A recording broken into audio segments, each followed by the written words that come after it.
Good morning, everyone. We are thrilled to be with you today.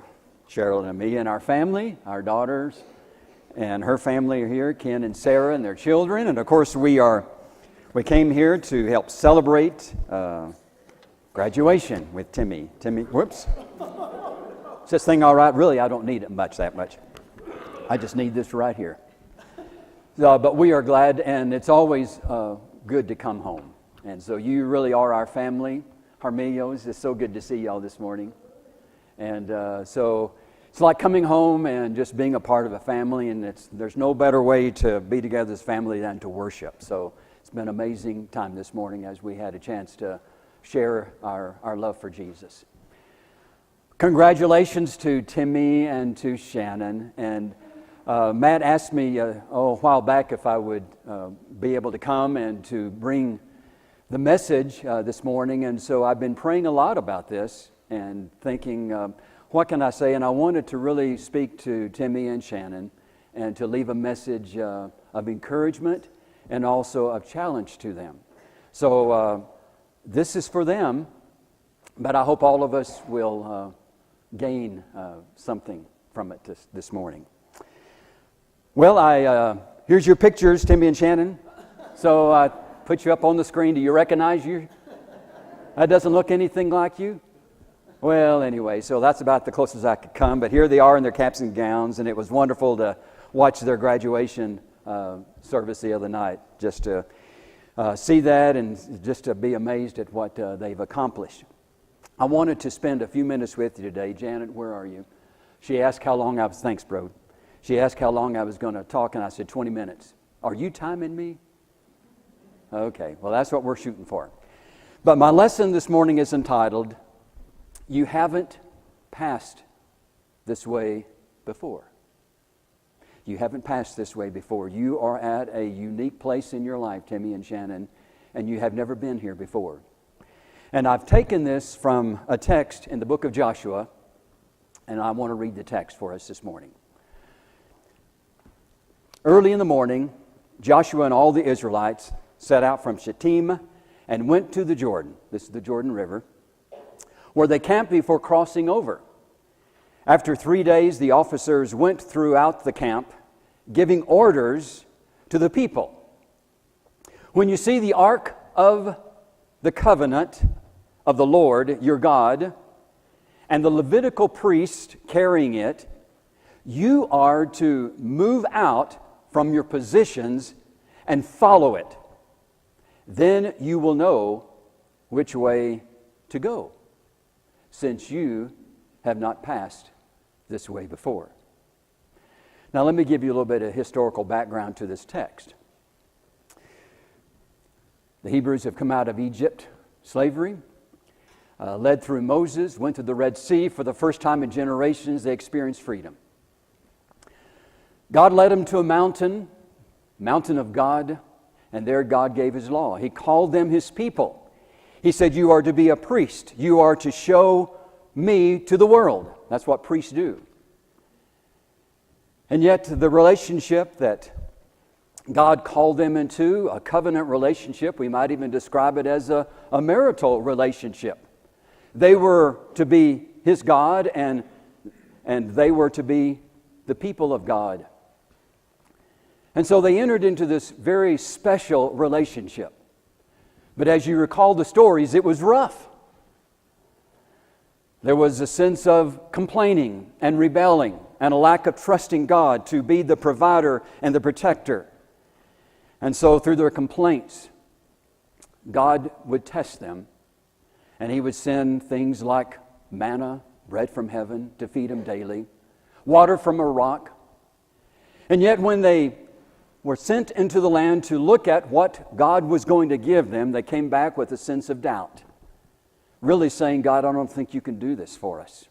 We're like grasshoppers, and the people in this area are like giants. And so I think what we need to do is just turn around, give up, and go back to Egypt. Let's go back to slavery. We're familiar with what that looks like, but you've brought us to this place that we don't think we can go forward. So because of that lack of trust and faith and dependence and confidence in God, You would think they would have experienced it with all of the things that God did for them. Bread from heaven, water from a rock, seas separating. They saw the power of God, and yet they still did not trust. Because of that, they wandered in this desolate area for 40 years until a whole generation perished. All of those 20 years and older perished. And now under a new leader, Joshua, Moses is gone. They've come to the border. They're about ready to cross into this land that God promised Abraham. And Joshua reminds them, you haven't come this way before. You got to keep your eyes on the ark. You see, the ark of the covenant represented the very presence of God. God will go before you. He will lead you in there, but you've got to keep your eyes on Him because you haven't passed this way before. Timmy and Shannon, you just completed 12 years of what they call the 3 R's of education. Anybody familiar with the expression, the 3 R's of education? Raise your hands. Have you ever heard of that, 3 R's of education? I never figure out where they got all of this, but here they are, reading, writing, and arithmetic, even though they don't all start with R's. And I wondered about where did this thing come from, the 3 R's of education. So I did a little bit of Googling on that, and I found it came from a man by the name of Sir William Curtis. In 1795, by the way, I don't know if this is a self-portrait, but he looks rather a plump fellow, wouldn't you say? But anyway, he gave a speech, I think in 1795. And in this speech, he referred to the basic taught skills in school, and he's the one that came up with the 3 R's, reading, writing, and arithmetic. Well, I want Timmy, and you guys have heard all kinds of speeches, but I'm just going to ask you to remember 3 words. If you can just remember these 3 words. I want to give you 3 R's as you go from this time forward into your brand new life. You're going off to school. You're going to places that you've never been before. You're going to surround yourself with different people. And in many ways, this is a brand new journey for you.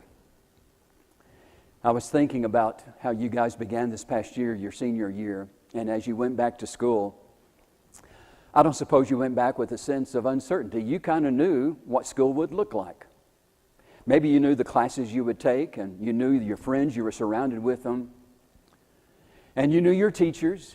Maybe you even knew kind of what the year would look like, the sports you would be involved in or the different arts that you would participate in. And so it was very familiar. You went in there with a sense of confidence and boldness and maybe excitement. But here you are, 3 R's behind you, and you're beginning a brand new journey. So I just want to leave 3 words with you. Since you have not passed this way before, it's so important for you to rely. By the way, all of these words will be our words, just like reading and writing and arithmetic. So the first R word is rely upon God.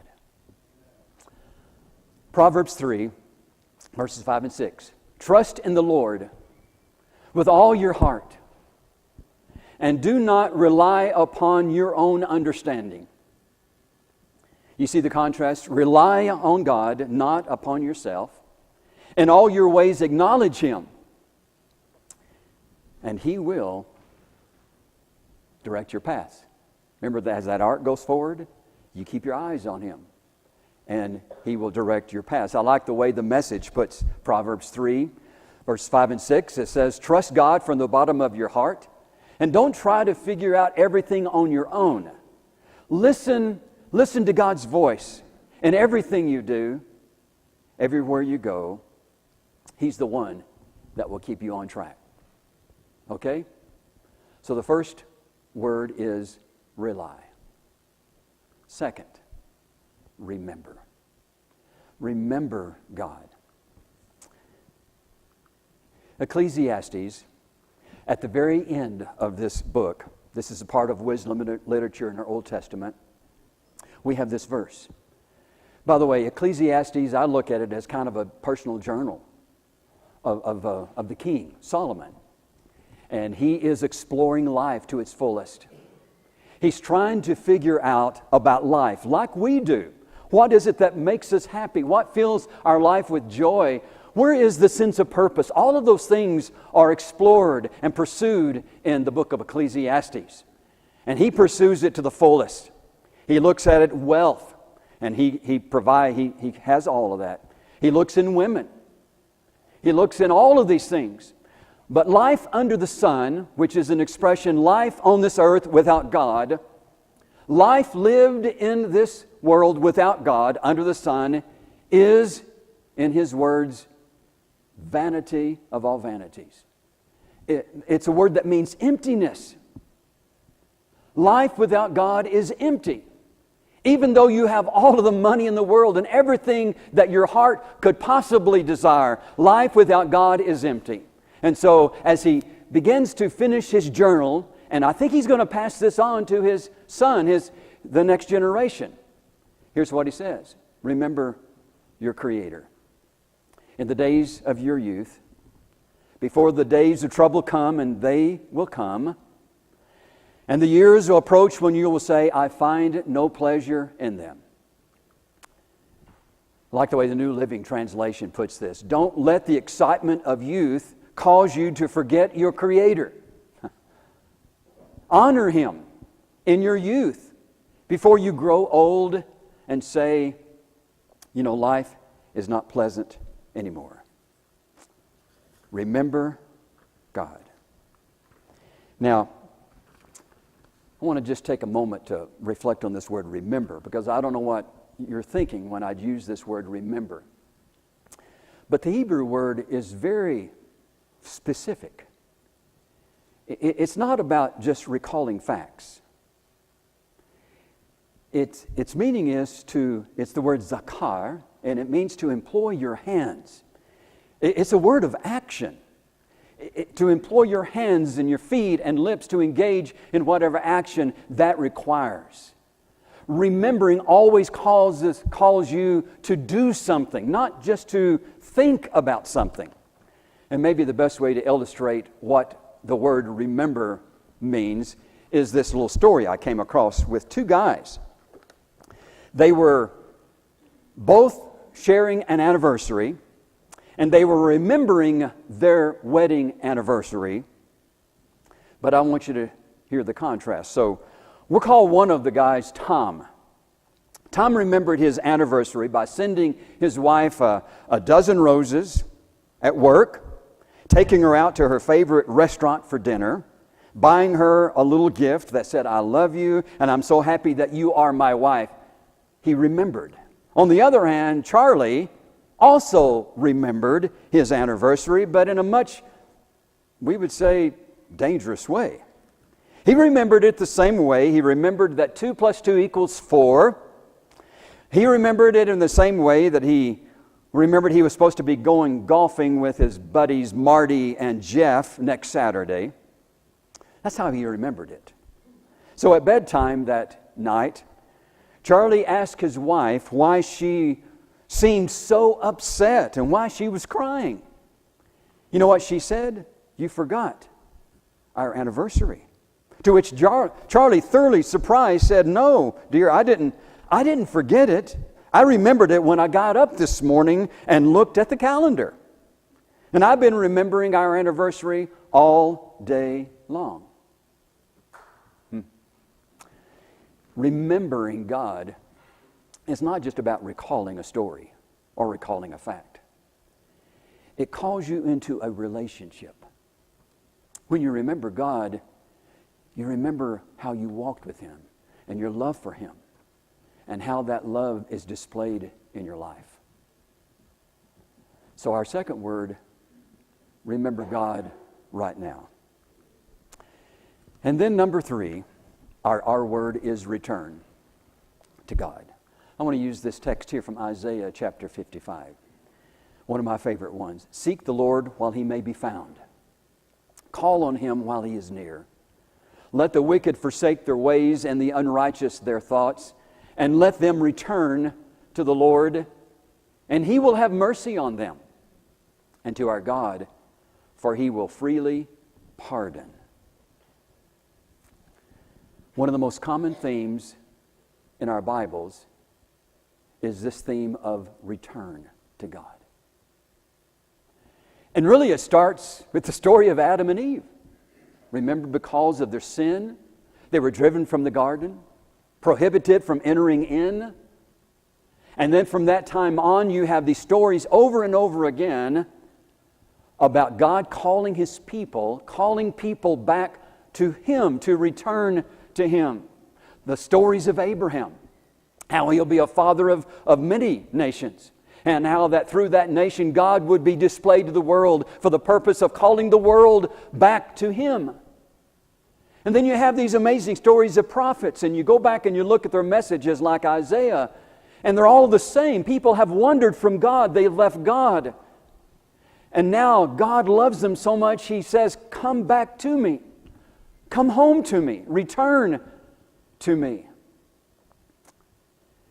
And I think all of those point to the story of Jesus. Why did He come? He came to call the world to come back to God. God so loved the world that He gave His one and only Son, that all those that believe in Him can have this life with God. I know that ahead of both Timmy and Shannon are going to be great battles. I don't know what they are, but I know that you'll have them. And there are going to be times in your life when you're going to find yourself away from God. And you're going to ask yourself, how did I get here? And that's kind of the way life is. We make choices and decisions. Instead of bringing us to God, they take us away from God. But I don't want you to forget this. Even when you find yourself in those places and you're asking, why did I do this and how did I get here? Don't forget this word return. God never gives up on you. And He's always calling us, even in our worst times and our worst mistakes, to come home. And so Jesus, one of His favorite teachings was through parables, and He tells this story about lost people, lost things. It's in Luke 15, and it begins with 100 sheep. You remember the story. One of them wanders off. We're not told how the sheep wandered off, but he leaves the fold, and the shepherd leaves the 99, and he goes and he finds that one lost sheep, puts him on his shoulders and carries him back, and he celebrates because that one that was lost is now found and is returned to the fold. And then we go from 100 to 10 silver coins with a woman. She loses one of her silver coins, and she searches through her house, and she does not give up until she finds that coin. And when she finds it, she calls her friends in, and she has found that which is lost, and they celebrate because it's been returned. And I think the story climaxes in two boys. We go from 100 to 10 to 2. But there was this one boy, this one son, the younger one, that reaches a place in his life where he says, I don't want to be here anymore. I don't want to be a part of this family anymore.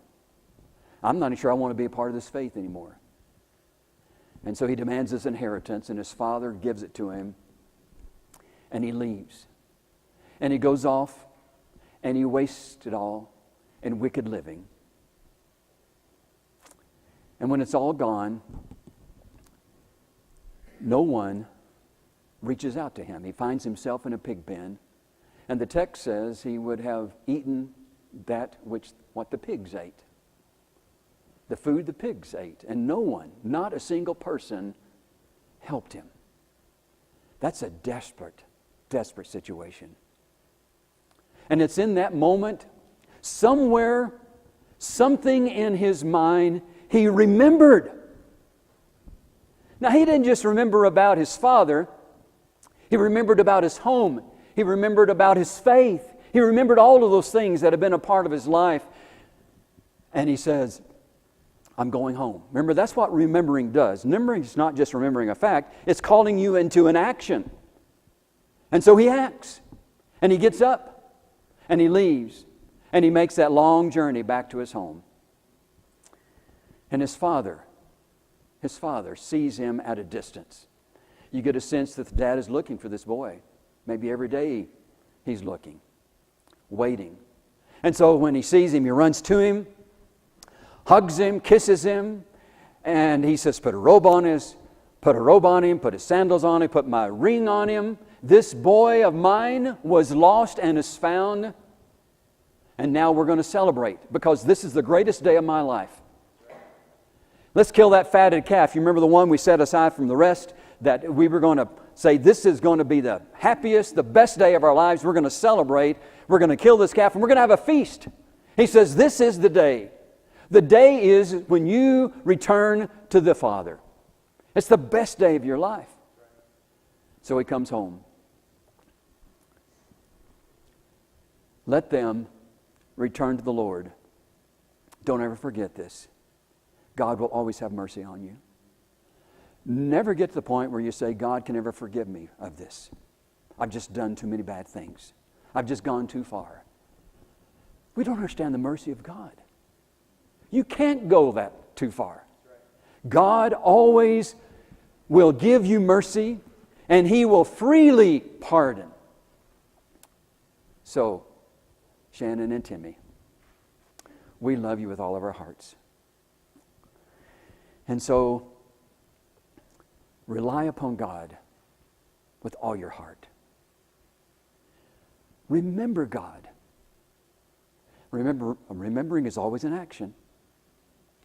And when you find your times in your life when you've gotten to places that are hard, never forget God loves you more than you'll ever know. Don't stay there. Always get up. Because you got a Father whose arms are always open. And He will pardon you. So, church, that's it. So, we're going to do a test. I'm going to let Timmy and Shannon say the word. So our word, Timmy and Shannon, is what? Rely. The second our word? Remember God. And the third one? Return to God. Good job. Graduates, you've done well. So I wanted to end our time with a blessing. Our blessing. So I'm going to need some help with this. So instead of just saying the blessing, we're going to sing it for you. So if I can have some help, we want to share with you a song, Timmy and Shannon, a song of blessing. God bless you. Go with God. Anybody else need a drink?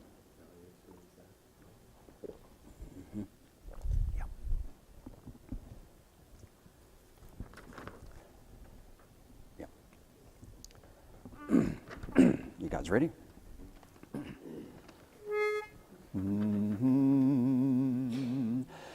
This is my daily prayer. God bless you, go with God. Hold fast His mighty hand throughout the day. His grace your heart sustain. His power relieve your pain. Your prayer be not in vain as you travel His way. In spite of all the lies that some may hurl, Christ is the only hope of all the world. God bless you, go with God through all eternity. My prayer will always be, may you go with God. In spite of all the lies that some may hurl, Christ is the only hope of all the world. God bless you, go with God through all eternity. My prayer will always be, May you go with God. May you go